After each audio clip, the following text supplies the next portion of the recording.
আমি সবসময়ই একটা কথা বলি যে আমার জীবনে বন্ধু অনেক কম। তবে যে কজন বন্ধু আছে তারা আমার প্রকৃত ভালো বন্ধু। ও আমার শরীর খারাপের খবর শুনে এত জগদ্ধাত্রী পুজোর ভিড়ে ও চলে এসেছে। আর এতদিন পর আমি একটু মাছ খাচ্ছি। আর ও আমায় বলছে, "খেতে পারছো যখন তুমি একসাথে 2-3টে মাছ খেয়ে নাও।" সেদিন আমি একসাথে 2টো মাছ একবেলায় খেয়ে ফেলেছি।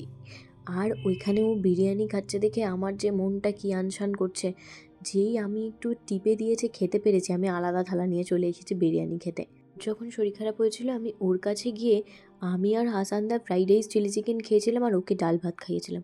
সেই দিনটা আমার মনে পড়েছে। সময় ঠিক ফিরে আসবে। বিকেলেও বাড়ি যাওয়ার পর এখন যেহেতু আমার শরীরটা আগের তুলনায় একটু ভালো, ঘরে বসে থাকলে আমার আরও শরীর খারাপ হয় বলে আমি বেরিয়েছিলাম। আর ভিড়টা দেখো। তবে হ্যাঁ, আমি ফুল প্রোটেকশন নিয়ে বেরিয়েছিলাম। মুখে মাস্ক, কানে তুলো, সাথে ডাক্তার। যাতে আমার কোনো রকম অসুবিধায় আমি না পড়ি। আর আমাকে আমার ডাক্তার বলছে যে, "তোর যেহেতু ১-২ বার সেটিং হয়েছে, তুই একটু কিছু খেতে পারিস, তুই খা।" আমি ভয় খাচ্ছি না, কারণ আমার ওই ব্যথার কথা মনে পড়ে যাচ্ছে। আর তারপর আমরা গেছিলাম আদিমা আর বুড়িমাকে দেখতে। সত্যি ঠাকুর চাইলে সব হয়। গত ২ বছর আমি আদিমা বা বুড়িমার মুখ দেখিনি।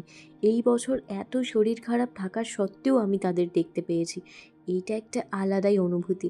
আর ওনাদের সামনে গিয়ে একবার দাঁড়ালে তোমার মনটা এমনিই হালকা হয়ে যাবে। কি ভালো লাগছিল। আমরা যখন গেছিলাম ভোর হয়ে গেছিল, তাও এত ভিড়। তারপর বাড়ি ফিরেছিলাম।